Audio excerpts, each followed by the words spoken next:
রেখো না মনেতে ভয় বান্দা খোদার, দূর হয়ে যাবে বাধা সব।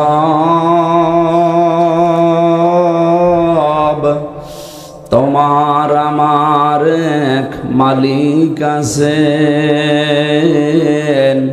আছেন আমাদের রব, আছেন আমাদের রব।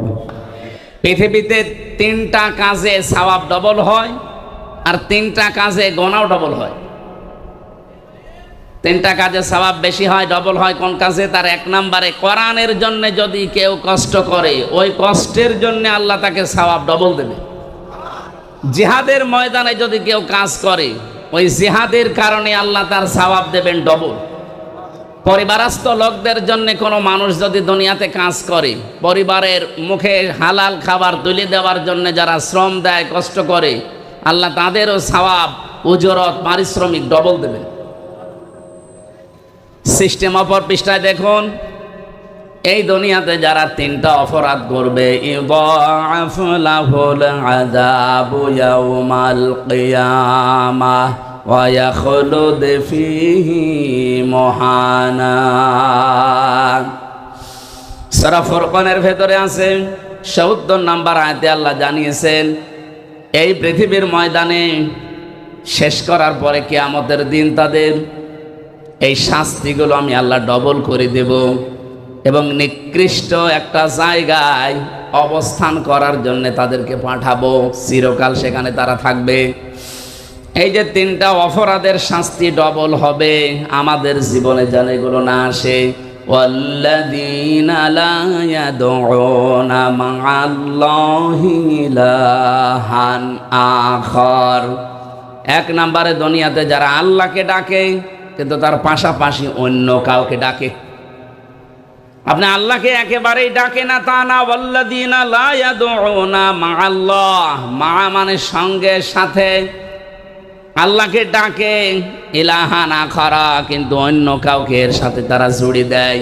আর এই গণাটা সবচাইতে বেশি বাংলাদেশ আর ভারতে। কে ঘুমাচ্ছেন আপনারা? আজকে থেকে আপনি আল্লাহকে ডাকবেন, পাশাপাশি অন্য কাউকে আর ডাকা যাবে না।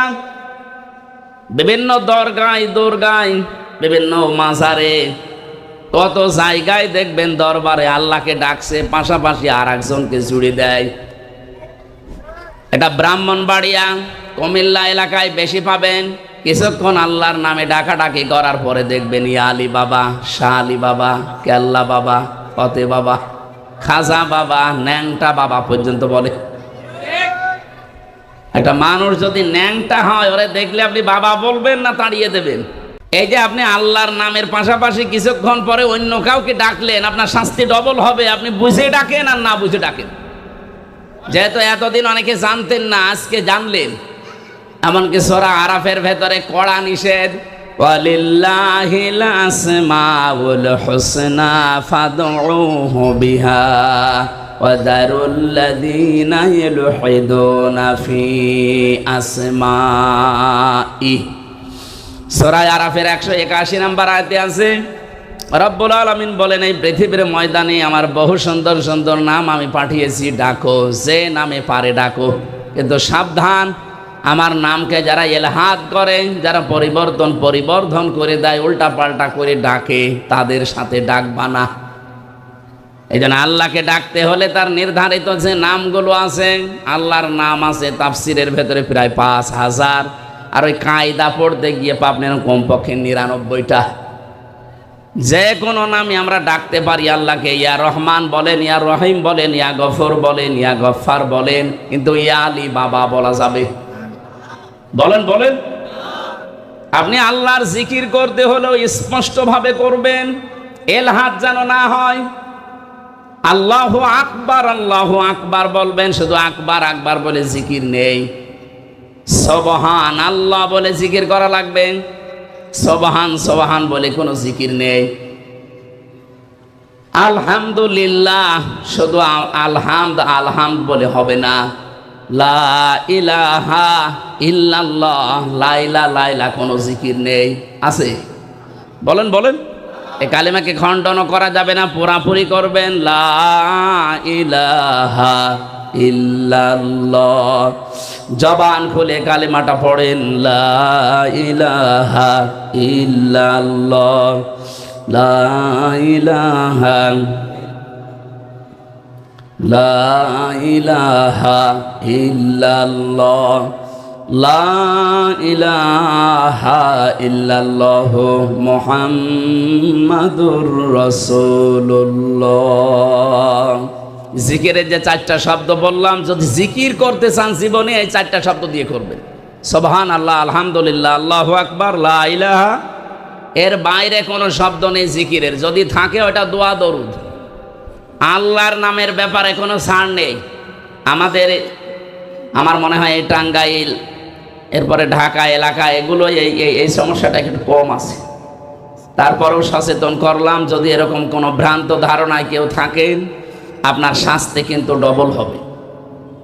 2 নম্বরে ওয়াল্লাযীনা লা ইয়াদউনা মা'আল্লাহি ইলাহান আখরা ওয়া লা ইয়াকতুলুনা আন-নাফসাল্লাতী হারামাল্লাহু ইল্লা বিল হক। এই পৃথিবীতে যারা অন্যায়ভাবে মানুষকে হত্যা করে, এটা দেশে ছিল না? কিছু না করলেও 2732 জনের তালিকা সরকারিভাবে প্রকাশ হয়েছে। এইটা তো হত্যাকারী। আপনি হয় আপনি সরাসরি করেছেন অথবা ইঙ্গিত দিয়েছেন। কথা বলেন না কেন?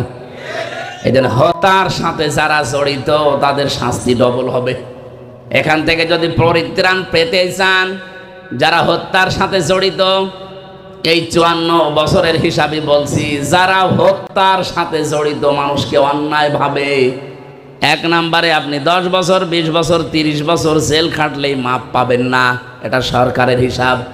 আর আল্লাহর হিসাব হচ্ছে, যাকে মেরে ফেলেছেন তার বাবার কাছে, তার ছেলের কাছে, তার মা বাবা, স্ত্রী, সন্তান, এদের কাছে আপনাকে মাপ চাওয়া লাগবে। ওরা যদি বলে না 50 লাখ টাকা দিতে হবে, আপনাকে তাই দেওয়া লাগবে। আমার কথা বোঝা গেছে? আমাদের দেশে যদি এটা থাকতো না, এই হত্যা কমে যেত। মানুষ মেরে ফেলে একেবারে অন্যায়ভাবে পিটিয়ে, ধরে নিয়ে যায় পুলিশে, জেলখানায় দেয়। কিছুদিন পরে দেখা যাচ্ছে ফাঁসির আসামি ছিল, তারপরও বের হয়ে চলে আসে। এমনকি 15.5 বছরে বহু মানুষ রাষ্ট্রপতির বিশেষ ক্ষমায় বের হয়ে গেছে। না, হত্যার যে বিচার, এটা বাংলাদেশে দরকার। আল্লাহ তো জানে মানুষের দুর্বল জায়গা কোনটা। এই অবৈধ হত্যা বন্ধ করার জন্য শুধু ওয়াজ করে সম্ভব না, এটা আইন পাশ করে ওটা কার্যকারী ভূমিকা দেওয়া দরকার। স্বাধীন হওয়ার পর থেকে যদি সংসদে এই আইনটা থাকতো, কুতিবা আলাইকুমুল কিসাসু ফিল কাতলা, তাহলে এই দেশে এই 54 বছরে যত অবৈধ হত্যা হয়েছে একটাও হতো না। আপনি জানেন অবৈধ একটা হত্যা করার পরে তার পরিবারের অবস্থা কি হয়। 3 নম্বরে ওয়ালা ইয়াসনুন, তারা জেনা করে না। এই জন্য জেনার শাস্তি কিন্তু ডবল। যারা দুনিয়াতে জেনা করবে, জেনা শুধু লজ্জা স্থানেরটাই না, হাতের আছে, মুখের আছে, চোখের আছে, হৃদয়ের আছে, বিভিন্ন জেনা আছে। এই জেনাগুলো থেকে আমরা মুক্ত থাকবো ইনশাআল্লাহ। তাহলে 3টা কাজে সওয়াবও হয় ডবল, 3টা কাজে শাস্তিও হয়। আল্লাহ আমাদেরকে মেনে চলার তৌফিক দিন, আমিন। আজকের তেলাওয়াত কিন্তু আয়াত আপনাদের পরিচিত সবাই, আমার মনে হয় অনেকেই মুখস্থই আছে। সূরা মাউন 7টা আয়াত দিয়েছেন আল্লাহ, গুরুত্বপূর্ণ কিছু তথ্য দিয়েছেন এই আয়াতের ভেতরে। আমার সবচাইতে আজকের আলোচনায় নিয়ে এসেছি ফাযালিকাল্লাযী ইয়াদউল ইয়াতীম। এই আয়াতটা আমরা আরম্ভ করছি কোরআন থেকে। টাঙ্গাইল ভাষায় সূরা মাউন, মাউন শব্দের শাব্দিক অর্থ ব্যবহারিক জিনিসপত্র। রব্বুল আলামিন বলেন, আরো আইতাল্লাযী ইউকাযযিবু বিদ্দীন। আরো আইতা, হরফে ইস্তেফহাম, প্রশ্নবোধক চিহ্ন, এটা ইন্টারগেটিভ সেন্টেন্স। আল্লাহ প্রশ্ন দিচ্ছেন, হে নবী আপনি কি দেখেছেন ওই মানুষগুলো যারা কিয়ামতের দিন যে বিচার হবে এটা বিশ্বাস করে না, কিয়ামত যে আছে এটা বিশ্বাস করে না, আপনি কি এরকম মানুষ দেখেছেন? বিশ্ব নবী বলেন, কই, আমার সাথে যারা চলাফেরা করে, আমার আশপাশে থাকে, এদের ভেতরে তো আমি আচরণ পাই না। এরা তো মনে হয় যে কিয়ামতে বিশ্বাসী। এখানে আমরা যারা আছি কিয়ামত হবে বিশ্বাস নেই কার? হাত তোলেন তো। আছে? নেই। তার মানে এখানে নারী পুরুষ যারা আছি অন্য ধর্মের হয়তো লোক নেই, এই জন্য আমরা বিশ্বাস করলাম যে কিয়ামত হবে। এমনকি হিন্দু ভাইরা যারা আছে তারা কিয়ামত হয়তো বিশ্বাস করে না, কিন্তু পুনরুত্থানে বিশ্বাস করে যে আমাদের আবার ওঠা লাগবে। এইটাই তো আমরা বিশ্বাস করি যে আমাদেরকে আবার ওঠা লাগবে। ওদের বিশ্বাস হচ্ছে পৃথিবীতে আমাদেরকে আবার ফেরত পাঠানো হবে আমাদের ভালো কাজ মন্দ কাজের কারণে। ভালো কাজ করলে ভালো ভালো মানুষ করে পাঠাবে, আর মন্দ কাজ করলে কুকুর সিগার বিড়াল করে পাঠাবে। তা আমাদের বিশ্বাস আমাদের মারা যাওয়ার পরে আবার ওঠা লাগবে। সুম্মা ইলাইনা তুরজাউন, এরপরে আবার ফিরে যাওয়া লাগবে আল্লাহর কাছে। সাহাবীরা জিজ্ঞাসা করলেন, হে নবী, এই আয়াতটা নাযিল হওয়ার পরে আল্লাহ কি আপনাকে আর কিছু জানিয়েছে? নবীজি বললেন, এ পর্যন্ত নাযিল হওয়ার পরে ফেরেশতা জিবরাইলের সাথে আমার কথোপকথন হচ্ছিল যে কই আমি তো কিয়ামতে অবিশ্বাসী মানুষ আমার সামনে পাই না, আমার আশপাশে যারা আছে এরা তো সব দেখি কিয়ামতে বিশ্বাসী। রব্বুল আলামিন বলেন, না ফাযালিকাল্লাযী ইয়াদউল ইয়াতীম, হে নবী কিয়ামত বিশ্বাস করে না ওই মানুষগুলো যারা এতিমের গলায় ধাক্কা দেয়। টাঙ্গাইলবাসী এতিম মানে কি? আমরা অনেকেই মনে করি মা বাবা যাদের নেই এরা এতিম। হুমায়ুন সাহেবের মা বাবা আছে, এটা এতিম। এতিম উনি, কিন্তু উনি বুড়ো এতিম। আমারও মা বাবা আছে, আমি তো আর এতিম না। এতিম কাকে বলে অনেকে আমরা জানি না। তমন শব্দ আমি একটা অভিধানে দেখেছিলাম, তমন শব্দ থেকে এই শব্দটা যদি এতাম, এটা আর একটা অভিধান। যার খাদ্যের জন্য হাহাকার, খাবারের জন্য যারা চেষ্টা চালিয়ে বেড়ায়, এই মানুষগুলোই এতিম। কোরআনে কারিমে সূরা বালাদের ভেতরে আমি তাফসীর পড়তে গিয়ে একটু আশ্চর্য হয়ে গেছি এখানে আমার নিজের কাছে। আল্লাহ পাক বলেন, দুনিয়াতে সফল হওয়ার জন্য কত মানুষ কত লাইনে কাজ করে। আপনি কি জানেন যারা সফল হবে তাদের কাজ দুনিয়ায় কি কি হবে? ফালাকতা হামাল আকাবাতা ওয়া মা দারাকা মাল আকাবা। হে নবী, ওরা গিরিপথ পাড়ি দিতে রাজি না, অথচ এই গিরিপথ, এই কঠিন দুর্গম পথ পার হয়ে আমি আল্লাহর জান্নাত অপেক্ষা করছে। তো পৃথিবীর অধিকাংশ মানুষ এই গিরিপথ, এই দুর্গম পথ পাড়ি দিতে এরা রাজি না। আপনি কি জানেন সে পথটা কি? আকাবা নামে যে পথ, গিরিপথ দুর্গম, এটা কি আপনি কি জানেন? যেটা মানুষ পার হতে চায় না। ফাক্কু রাকাবা, এটা হচ্ছে দাসত্ব মুক্তিকরণ। এবার একটু খেয়াল করে দেখেন, বাংলাদেশে দল মত জাতি বর্ণ ধর্ম আমরা নির্বিশেষে যারা আছি, আমি হিসাব করে দেখলাম ৭৩টার উপরে দল এই দেশে আছে। কতগুলো বলেন বলেন? সব দলের কর্মসূচির ভেতরে সফলতার মাপকাঠি নেই। সফল দুনিয়া আখিরাতে যদি হতে চান তাহলে ফাক্কু রাকাবা, এইটা আপনার হাতে নেওয়া লাগবে। হে নবী, এই মানুষগুলো পৃথিবীতে মানুষের গোলামি থেকে, দাসত্ব থেকে যারা মুক্ত করার জন্য কাজ করে, আমি আল্লাহ বলছি উলাইকা আসহাবুল মাইমানা, এরা সৌভাগ্যশালী, এরা সফল। ৭৩টা দলের যেই দলের কর্মসূচিতে মানুষকে মানুষের গোলামি থেকে, দাসত্ব থেকে মুক্ত করার জন্য যারা কাজ করছে তারা সফল। এক কথা বলছেন? আর আমি নিজে হিসাব করে দেখলাম, এই বাংলাদেশে এই কর্মসূচি প্রথমেই পালন করে জামাত ইসলামী।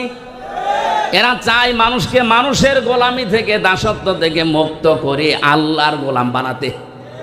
কারণ আল্লাহুল খালকু ওয়াল আমরু, জমিন বানিয়েছে আল্লাহ, এখানে সিদ্ধান্ত চলবে কার? কিছুদিন আগে একটা কমিশন রিপোর্ট দিয়েছিল, আমি দেখলাম ১৩টা কোরআনের আয়াতের বিরুদ্ধে তারা অবস্থান নিয়েছে। তার ভেতরে ১ নাম্বার এইটা, ওরা বলছে দেহ আমার, সিদ্ধান্ত আমার। দেহ আপনার হয় কি করে? আপনার বাবা আর মা শুধু বিছানায় ছিল, এতটুকুই শেষ। বাকি যা করার সব এই হামসা পর্যন্ত কে করেছে? বলেন বলেন। ফালিয়ানজুরিল ইনসানু মিম্মা খুলিকা মিম্মা দাফিকি ইয়াখরুজু মিন বাইনিস সলবি ওয়াত তারাইব। রব্বুল আলামিন বলেন, হে পৃথিবীর মানুষেরা, একটু নজর করে দেখো না কি দিয়ে বানালাম। বাবার স্ফলিঙ্গ দিয়ে দ্রুত গতিতে বের হয়ে যাওয়ায় না পাক পানি দিয়ে আমি আল্লাহ তোমারে বানিয়েছি। আল্লাহ এখানে সলবন এক বচন দিয়েছেন, আর তারাইব দিয়েছেন বহু বচন। আরবি গ্রামার আমি পড়েছি, এই অভিধানগুলো দেখতে গিয়ে দেখলাম সলবন এটা পুরুষের লজ্জাস্থানকে বলে, আর তারাইব এটা মেয়েদের লজ্জাস্থানকে বলে। বলেন তো, মানুষ তৈরি করার জন্য মা বাবা দুইজনের লাগে না একজন হলেই হয়? বলেন বলেন। কিন্তু বাবার ক্ষেত্রে আল্লাহ এক বচন দিলেন কেন, আর মায়ের ক্ষেত্রে বহু বচন দিলেন? বহু বচন দিয়েছেন, দ্বিবচনও না। বহু বচন হয় কখন? যখন দুইয়ের অধিক হয়। আল্লাহ বাবার ক্ষেত্রে এক বচন দেওয়ার কারণ, বাবা শুধু বিছানায় ছিল এই এতটুকুই, কিন্তু মায়ের যেটা পেটে যে বহন করা 10 মাস 10 দিন, আজ পর্যন্ত কোনো বাবা এটা টের পায়নি। পেয়েছে? 2 নম্বরে ডেলিভারির যে কষ্টটা, বিজ্ঞান এখন কষ্ট পরিমাপ করতে পারে, যে কষ্ট কি করে আপনি পান। এই যে সামিয়ানাটা যদি এই ভাইকে বলি এটা একটু পরিমাপ করে দেন তো, উনি ফিতা দিয়ে মেপে দিতে পারবে না। বলেন, কষ্ট যে আপনি পান এটা পরিমাপ করার যন্ত্র আছে। এই পৃথিবীতে যত পুরুষ মানুষ আমরা আছি, সর্বোচ্চ 45 ডিগ্রি 45 ইউনিট কষ্ট যদি আপনাকে দেওয়া হয়, আপনি মরে যাবেন। এর বেশি কষ্ট পেলে মাতুন তখন হার্ট অ্যাটাক করে, হার্ট ফেল করে। কিন্তু একজন মা আমাদের মুখ এই দুনিয়ায় দেখাতে গিয়ে 57 ইউনিট কষ্ট সহ্য করে। পৃথিবীর কত শক্তিশালী পুরুষ হোক এটা পারবে না। বলেন তো, কোথায় 45, কোথায় 57? 32টা নাড়ি ছিঁড়তে ছিঁড়তে আসে একটা মানুষ। এরপরে 3 নাম্বার, 2 বছর পর্যন্ত সন্তানকে দুধ খাওয়ানো লাগে। এটা দুনিয়ার কোনো বাবা আজ পর্যন্ত টের পেয়েছে? টের পাবে কি করে? বাবাদের মেশিন পত্র আছে, এটা সব আল্লাহ মাকে দিয়েছেন। যদিও দুধ খাওয়ানোর দায়িত্ব মায়ের না, দুধ খাওয়ানোর দায়িত্ব কিন্তু বাবার। প্রশ্ন আসতে পারে, এতদিন পরে নতুন কথা শুনলাম, বাবা দুধ খাওয়াবে, জিনিসপত্র পাবে কোথায়? দায়িত্ব বাবার, মা পালন করে দিচ্ছে। আপনি কোরআনে দেখবেন সূরা বাকারা 2 নম্বর পারা 17 নম্বর পৃষ্ঠার 1 নম্বর লাইনে 233 নম্বর আয়াতে আছে, ওয়াল ওয়ালিদাতু ইউরদিউনা আওলাদাহুন্না হাওলাইনি কামিলাইনি লিমান আরাদা আইয়ুতিম রদা। এটা মুযাক্কার শব্দ। এখানে যারা আরবি বোঝে, মুযাক্কার মানে পুরুষ আর মুআন্নাস মানে মহিলা। আল্লাহ মেয়েদের নাম না দিয়ে লিমান আরাদা আইয়ুতিম্মা দিয়েছেন, যে দুধ খাওয়ানোর দায়িত্ব বাবার, পালন করে দেয় কে? মা যদি এই খাওয়ানো বাদ দেয়, মায়ের গুনাহ হবে না। দুধ খাওয়ানোর দায়িত্ব পেলাম কার বলেন তো? বাবার। মা পালন করে দিচ্ছে 2 বছর পর্যন্ত। এই যে 3টা কষ্ট দুনিয়ায় কোনো বাবা পায়নি, এই জন্য আল্লাহ তারাই বহু বচন দিয়েছেন। নবীজি আয়াতের ব্যাখ্যা করতে গিয়ে জানিয়েছেন, পৃথিবীতে বাবার চাইতে মায়ের সম্মান কমপক্ষে 3 গুণ আল্লাহ বেশি দিয়েছেন। হক, তাদের মর্যাদা, সম্মান। আল্লাহ আমাদের মায়েদের প্রতি যে হক আছে এগুলো পালন করার তৌফিক দেন। বলেন আমিন। আমি যে কথা জানাচ্ছিলাম, যে পৃথিবী তৈরি করেছে আল্লাহ, এখানে বিধান দেওয়ার ক্ষমতা একমাত্র কার? সুতরাং আমরা যদি সফল হতে চাই, তাহলে এই কাজ আমাদেরও হাতে নেওয়া লাগবে। আমরা চাই মানুষকে মানুষের গোলামি থেকে, মানুষের দাসত্ব থেকে মুক্ত করে আল্লাহর দাস বানাতে। আর এই কর্মসূচি জামাত ইসলামী বাংলাদেশের হাতে আছে। তারা চায় জমিন আল্লাহর, বিধান চলবে কার?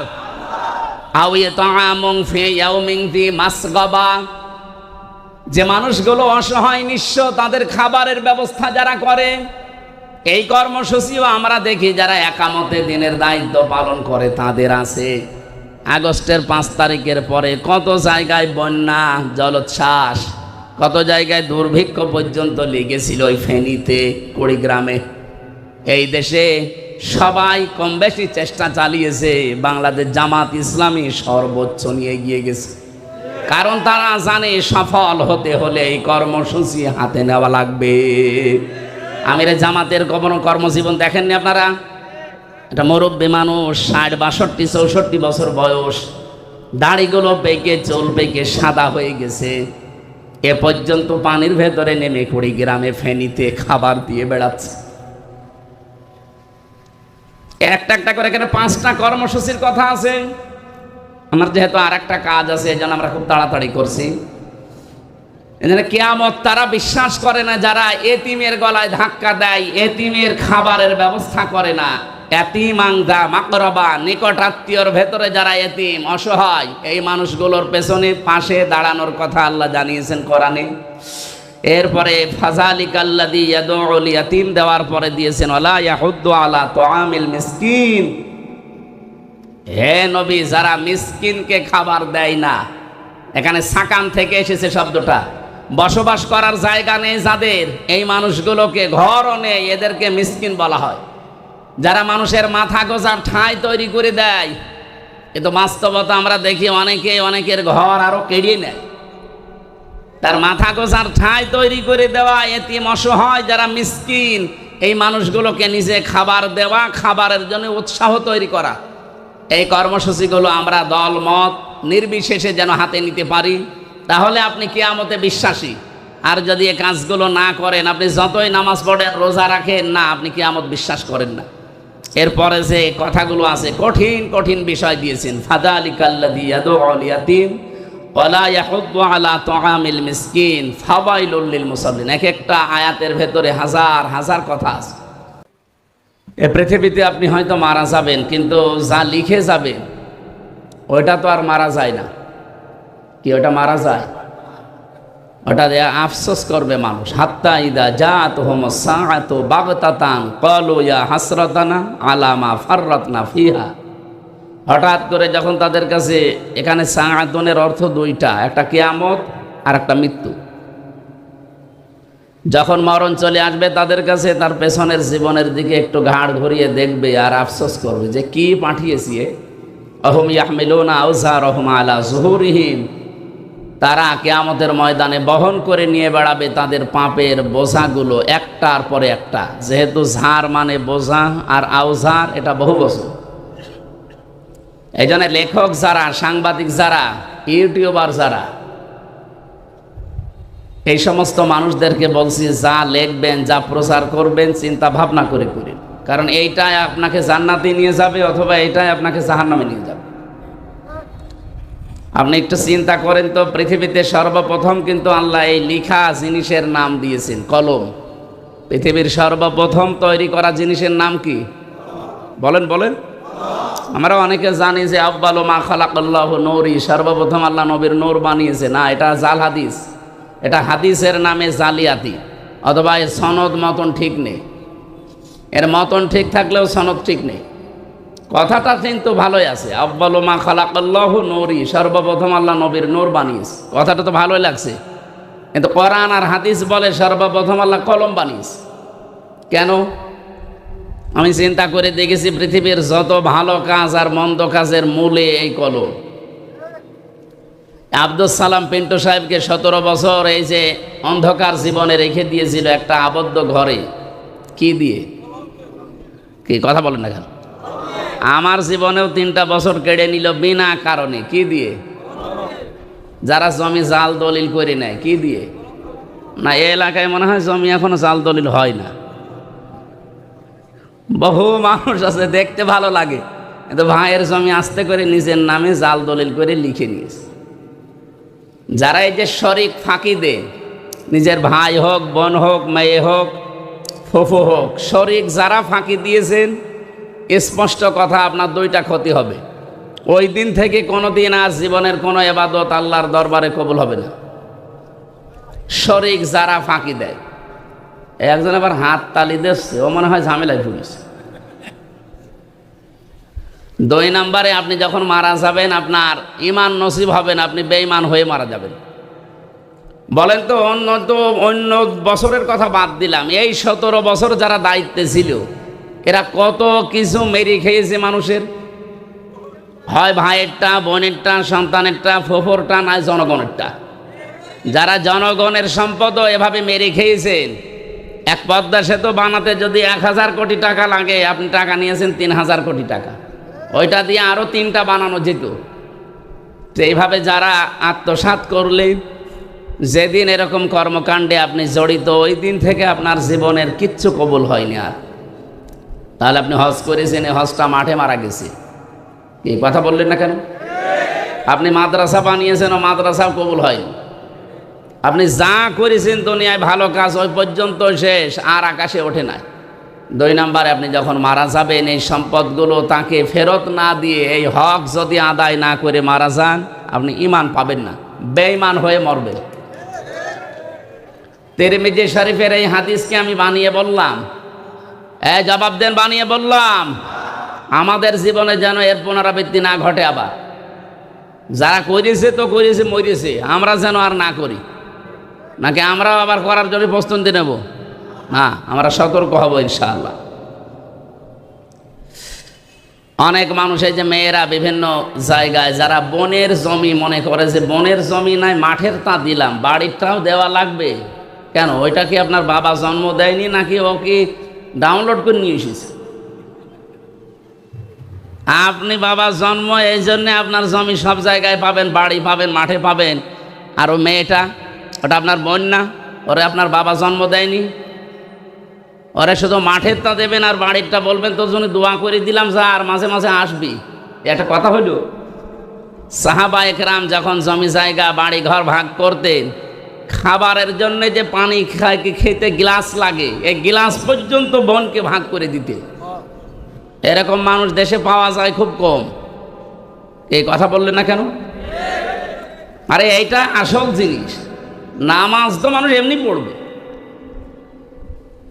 রোজা তো মানুষ রাখবে, কিন্তু এই বাস্তবতার এবাদতগুলো মানুষ অধিকাংশগুলো করতে চায় না। বলে আর কি, এতটুকুই কিছু হবে, হবে না মানে আপনি টের পাবেন যখন দেখবেন মারা যাওয়ার পরে যে কিছুই কবুল হয়নি, তখন টের পাবেন।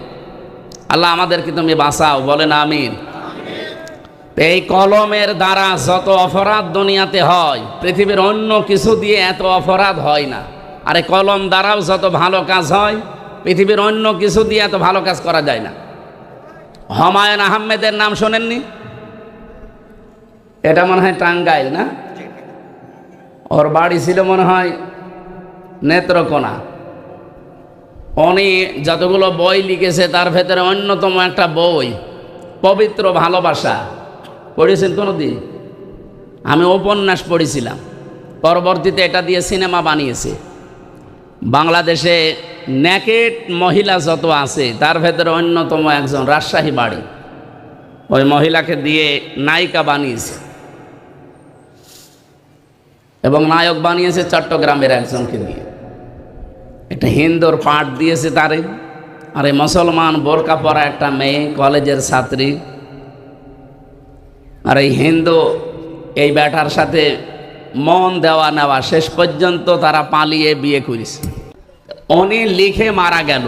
এই যে হিন্দু আর মুসলিম 2 জন ছেলে মেয়ে বিয়ে করেছে, এই বিয়ে কি জায়েজ? বলেন বলেন। ওয়ালা তানকিহুল মুশরিকিনা হাত্তা ইউমিনু, যতক্ষণ পর্যন্ত একজন অমুসলিম এই ঈমান গ্রহণ না করবে তার সাথে আত্মীয়তা করা জায়েজ নেই একজন মুসলিম। এই ঘোষণাকে আমি বানালাম। বলেন বলেন। আমরা দেখেছি বাংলাদেশে অনেকে এই কাজ করেছে, ছেলে মুসলমানের, মেয়ে খ্রিস্টানের। এটা আমি বানালাম না? এদেশে হয়নি? এ কি বিয়ে হয়েছে? কোরআন হাইলাইট করে আপনি কোরআনকে বাদ দিয়ে পারিবারিক জীবন গঠন করলেন, আর বলেন যে আমি দেশপ্রেম দেখিয়েছি, আমার পোশাক আশাক যা আছে সব বিদেশি, আমার মাথার যে ক্যাপ ছিল ওটা বিদেশি, সকালবেলা যে বিরাস করে এসেছে ও বিরাসও বিদেশি, প্রেস্ট বিদেশি, পায়ের জোতা থেকে শুরু করে মাথার সব কিছু বিদেশি, বিয়ে করেছে বিদেশি, সন্তানাদি বিদেশি। আর দাবি করে দেশি। এরকম মানুষ দেশে ছিল না? বলেন। আমাদের এখানে শিক্ষা নেওয়া দরকার। এই যে এই লোকটা বই লিখে চলে গেল, এই মুসলিম মেয়েটাকে, এই বোরকা পরা মেয়েটাকে কালার করার জন্য এই বইটা লেখা হয়েছিল, যে মুসলমানদের বোরকা পরা মেয়েরা, পর্দাশীল যারা পর্দাশীলা এই মহিলারা কত নিচে নামতে পারে।